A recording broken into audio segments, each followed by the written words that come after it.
প্রিয় উপস্থিতি, এই মুহূর্তে আমাদের নতুন রাজনৈতিক দলের আহ্বায়ক এবং সদস্য সচিবের নাম ঘোষণা করবেন জুলাই গণঅভ্যুত্থানের শহীদ মোহাম্মদ ইসমাইল হোসেন রাব্বির বোন।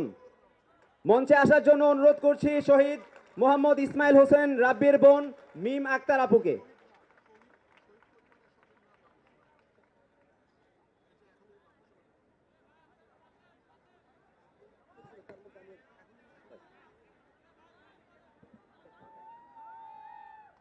আসসালামু আলাইকুম। আশা করছি সবাই ভালো আছেন। আপনাদের মনে আছে 5ই আগস্টে দুই বোনের কাঁধে ভাইয়ের লাশ। সেই দুই বোনের মধ্যে আমি এক বোন মিম আক্তার।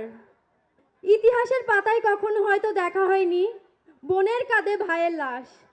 এই মর্মম তো ইতিহাসের পাতায় এরকম ঘটনা ঘটিয়ে গেছে খুনি হাসিনা।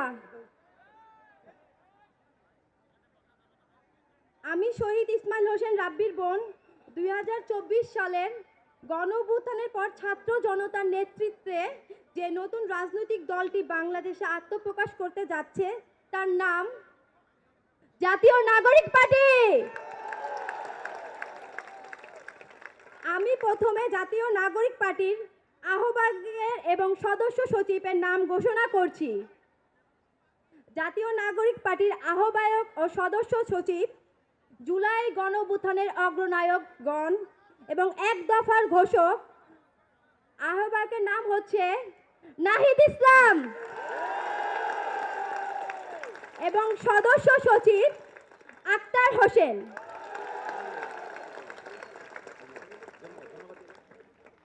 ধন্যবাদ সকলকে।